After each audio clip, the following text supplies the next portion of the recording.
Welcome back again. This is విదయ్ watching we the టికీ government jobs channel. Guys, ఈరోజు మనకి SSC MTS and havildar notification అయితే మనకి స్టాఫ్ సెలక్షన్ కమిషన్ వాళ్ళు అయితే రిలీజ్ చేస్తారు.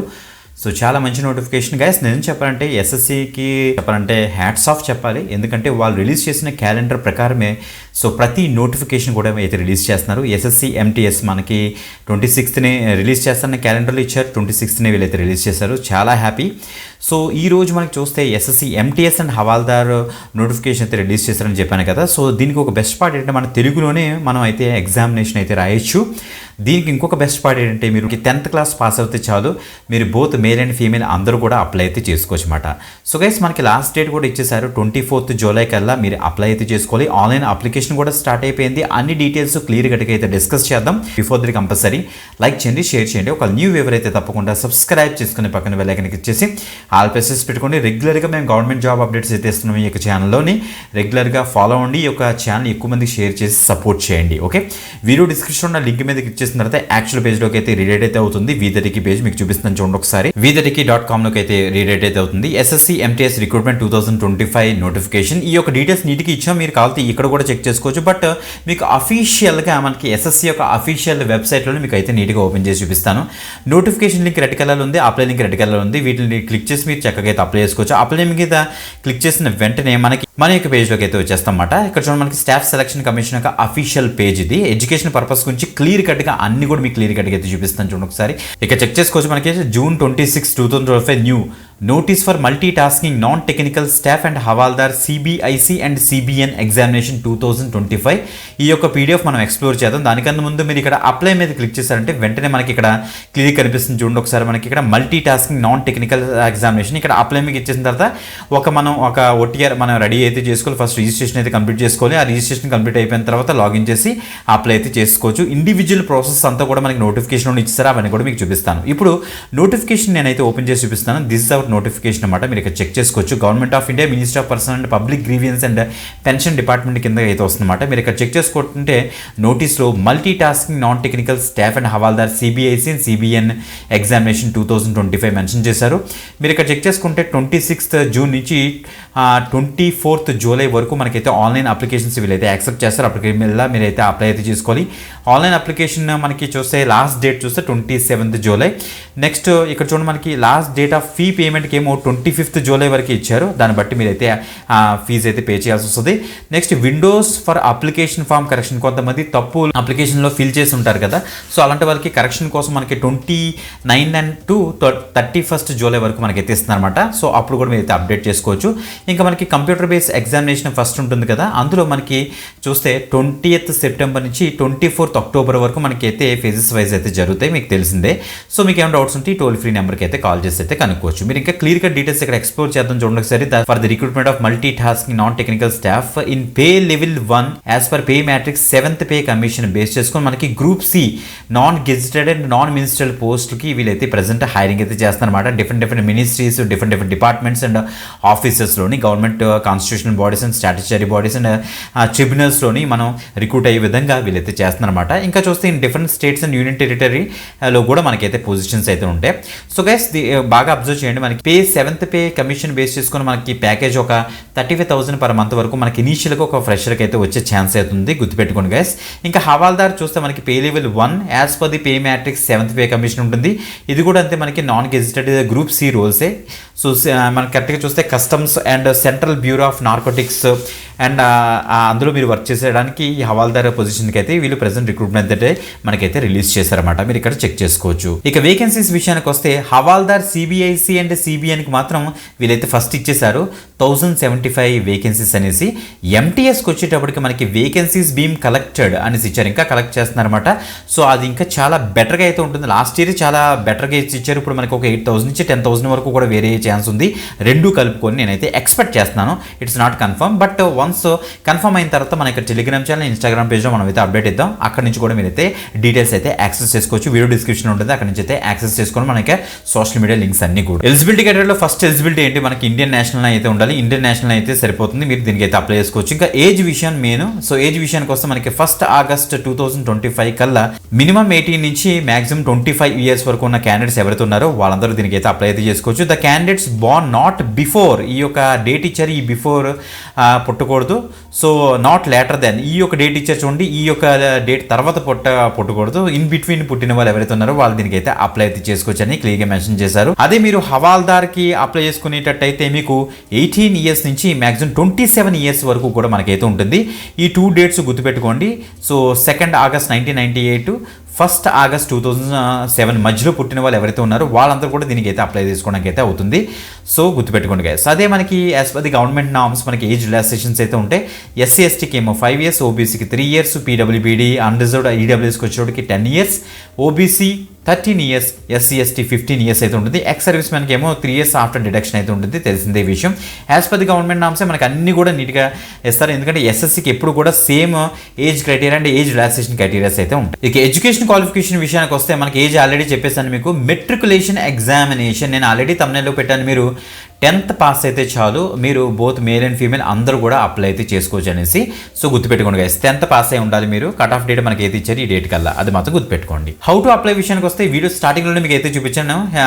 ssc.gov.inకి వెళ్ళి ఫస్ట్ అయితే మనం రిజిస్ట్రేషన్ చేసుకోవాలి. రిజిస్ట్రేషన్ అయిపోయిన తర్వాత అంటే మనకి 1 టైం రిజిస్ట్రేషన్ ఓటీఆర్ అయిపోయిన తర్వాత మీరు తర్వాత లాగిన్ చేసి ఇండివిజువల్ డీటెయిల్స్ ఇచ్చి అప్లై అయితే చేసుకోవచ్చు. అది మనకి ఇదే పీడిఎఫ్లో మనకి అయితే ఇస్తారు. టోటల్గా 87 పేజెస్ ఈ యొక్క పీడిఎఫ్ అయితే రోల్అవుట్ అయితే చేశారు కాబట్టి ఇందులోనే మనకి అన్ని డీటెయిల్స్ కనిపిస్తాయి. ఇక్కడ చూడండి మనకి అప్లికేషన్ ఫీజు విషయానికి వస్తే సో 100 రూపీస్ అయితే ఛార్జ్ చేస్తారనమాట అన్రిజర్వ్డ్ అండ్ ఈడబ్ల్యూఎస్ క్యాండిడేట్స్కి. అదే మీరు ఇక్కడ చూడండి ఉమెన్ క్యాండిడేట్స్ అయినా, candidates belonging to SC, ST, PWBD candidates and ex service men candidates ఎవరైతే ఉన్నారో వాళ్ళకైతే ఫీజు అయితే ఉండదు, గుర్తుపెట్టుకోండి గైస్. మీరు జనరల్ కేటగిరీ పీపుల్ అందరూ కూడా మీరు భీమ్ యూపీఐ అవ్వచ్చు, next net banking, credit card, debit card, RuPay card, what ever అన్ని మోడ్స్లో కూడా మీరైతే అప్లై అయితే చేసుకోవచ్చు. ఆన్లైన్లోని పే చేసుకోవచ్చు అనమాట. Okay, online fee can be paid candidates up to 25th July వరకు మీరైతే పే చేయాల్సి వస్తుంది, గుర్తుపెట్టుకోండి. ఇక ఎగ్జామినేషన్ సెంటర్స్ వరకు వస్తే మనకి రీజన్స్ వైజ్ అయితే ఉంటుందన్నమాట. ఇలా కిందకు వచ్చేస్తే మనకి నార్థను, ఈస్టర్ను, కర్ణాటక రీజన్, మధ్యప్రదేశ్ అలా రీజన్స్ ఇస్తారు. బట్ మనది వచ్చేటికి సదరన్ రీజన్లోకి అయితే వస్తుంది. ఇక్కడ మనకి సదరన్ రీజన్, ఇందులో మనకి ఆంధ్రప్రదేశ్ ఉంటుంది, పాండిచ్చేరి, తమిళనాడు అండ్ తెలంగాణ కూడా ఉంటుంది అనమాట. ఓకే, ఇక్కడ ఇలా చూస్తే మనకి గుంటూరు, కర్నూలు, రాజమండ్రి, తిరుపతి, విశాఖపట్నం, విజయవాడ, కాకినాడ, నెల్లూరు, చీలార, నెక్స్ట్ చూస్తే మనకి విజయనగరం, శ్రీకాకుళం, ఏలూరు అయితే ఉంది. ఇంకెలా కిందకు వచ్చేస్తే మనకి ఇండివిజువల్గా ఇక్కడ క్లియర్గా ఇక్కడ ఇచ్చేటప్పుడు మనకి హైదరాబాద్, వరంగల్ అండ్ కరీంనగర్ అయితే ఇచ్చారన్నమాట. ఈ లొకేషన్లో మనకైతే సిబిఈ కంప్యూటర్ బేస్డ్ ఎగ్జామినేషన్ అయితే మనకైతే ఉంటుంది. ఇక స్కీమ్ ఆఫ్ ఎగ్జామినేషన్ మీరైతే ప్రాపర్గా అయితే ఇక్కడ చూడండి. సో ఇక్కడ చూడండి, for the post of MTS examination will consist of only computer based examination. గుర్తుపెట్టుకోండి, ఎంటీఎస్కి ఎవరైతే అప్లై చేసుకున్నారో ఓన్లీ మీరు కంప్యూటర్ బేస్డ్ ఎగ్జామినేషన్ మీకైతే కండక్ట్ చేస్తారు. సో దాని తర్వాత ఒక ఇంటర్వ్యూ తోటి మిమ్మల్ని అయితే ఆన్బోర్డ్ చేస్తారు. బట్ హవాల్దార్కి వచ్చేటప్పటికి కంప్యూటర్ బేస్డ్ ఎగ్జామినేషన్ ఉంటుంది, దాంతోపాటుగా physical efficiency test and physical standard test అయితే మనకైతే వీళ్ళైతే కండక్ట్ చేస్తారు.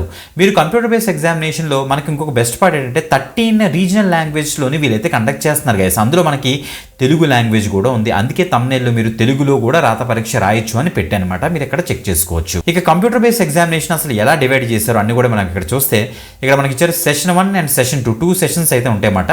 సెషన్ 1లోని న్యూమరికల్ అండ్ మ్యాథమెటికల్ ఎబిలిటీ మీద ఇక్కడ చూడండి టోటల్గా 20 క్వశ్చన్స్ ఆ 60 మార్క్స్కి ఎవాల్యుయేట్ చేస్తారు. 45 మినిట్స్ మనకైతే టైం ఇస్తారు, 60 మినిట్స్ ఏమో స్క్రైబ్కి ఇస్తారు, గుర్తుపెట్టుకోండి.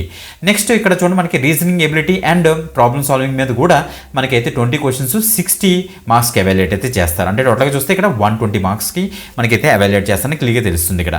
నెక్స్ట్ ఇలా చూస్తే మనకి సెషన్ 2లో జనరల్ అవేర్నెస్ మీద, ఇంగ్లీష్ లాంగ్వేజ్ అండ్ కాంప్రహెన్షన్ మీద మనకైతే 25 టోటల్గా 75 అంటే 150 మార్క్స్కి వీళ్ళైతే ఎవాల్యుయేట్ చేస్తారు. ఇక్కడ కూడా అంతే మనకి 45 మినిట్స్ మనకైతే టైం ఇస్తారు, 60 మినిట్స్ ఏమో స్క్రైబ్కి అయితే ఇస్తారు. అంటే చూస్తే ఒకే రోజు మనకైతే కంప్లీట్ అయిపోయే ఛాన్స్ అయితే ఉంటుంది సెషన్ 1 సెషన్ 2, గుర్తుపెట్టుకోండి గైస్. ఇంకొక ఇంపార్టెంట్ విషయం ఏంటంటే ఇక్కడ మనకి ఈ యొక్క పాయింట్ మీరు చూడొచ్చు, there will be no negative marking in session 1. Session 1లో అయితే నెగిటివ్ మార్కింగ్ అయితే ఏమి ఇవ్వలేదు వాళ్ళు, బట్ సెషన్ 2లో మాత్రం తప్పకుండా ఒక నెగిటివ్ మార్కింగ్ అయితే ఉంది, మీరు గుర్తుపెట్టుకోండి. 1 mark for each wrong answer. ఒక రాంగ్ ఆన్సర్ మీరు రాసినట్టు 1 మార్క్ అయితే పోతుంది, కాబట్టి చాలా జాగ్రత్తగా రాయాలి సెషన్ 2 మాట. ఓకే, సో సెషన్ 2 సంబంధించిన ఈ యొక్క పర్టికులర్ పార్ట్ మాత్రం మీరు చాలా జాగ్రత్తగా అయితే రాయాలి. పై పార్ట్ చూస్తే మనకైతే వాళ్ళు ఏమి రాంగ్ ఆన్సర్ అంటే మనకి పెనాల్టీ రాంగ్ ఆన్సర్స్కి ఏమి ఇవ్వలేదు, కాబట్టి మీరు సెకండ్ సెషన్ మాత్రం చాలా జాగ్రత్తగా అయితే రాయాలి, గుర్తుపెట్టుకోండి. ఇంకా మనకి కంప్యూటర్ బేస్డ్ ఎగ్జామినేషన్ సంబంధించిన మనకి సిలబస్ ఏవైతే ఉందో ఆ సిలబస్ అంతా కూడా ఇక్కడ ఇచ్చారు, చెక్ చేసుకోండి. Numerical and mathematical ability, reasoning ability and problem solving, general అవేర్నెస్కి, ఇంగ్లీష్ లాంగ్వేజ్ అండ్ కాంప్రహెన్షన్కి ఏమేమి ప్రిపేర్ అవ్వాలో ఇక్కడ ఇచ్చేసారు. నెక్స్ట్ ఇలా చూస్తే physical efficiency or physical standard test for the post of హవాల్దార్కి వచ్చేటప్పటికి ఇక్కడ ఇచ్చారు చూడండి. ఫిజికల్ ఎఫిషియన్సీ టెస్ట్ చూస్తే మనకి ఇక్కడ వాకింగ్ మీకు అయితే ఉంటుంది. 1600 మీటర్స్ ఇన్ 15 మినిట్స్లో మీరైతే మేల్ వాక్ చేయాలి. నెక్స్ట్ మనకి ఫీమేల్ వచ్చేటప్పటికి 1 కిలోమీటర్ ఇన్ 20 మినిట్స్లో అయితే చేయాల్సి వస్తుంది అనేసి ఇక్కడ ఇచ్చారు. ఫిజికల్ స్టాండర్డ్స్ టెస్ట్లో వచ్చేటప్పటికి హైట్ చెస్ట్ చెక్ చేస్తారు మేల్కి. సో హైట్ వచ్చేటప్పటికి 157.5 సెంటీమీటర్స్ మీకైతే ఉండాలి. నెక్స్ట్ చెస్ట్ వచ్చేటప్పటికి 81 సెంటీమీటర్స్ మీకైతే ఉండాలి. Fully expanded with minimum expansion of 5 centimetres అని కూడా మెన్షన్ చేశారు, చెక్ చేసుకోండి. అదే ఫీమేల్కి వచ్చేటప్పటికి హైట్ వెయిట్ చెక్ చేస్తారు గైస్.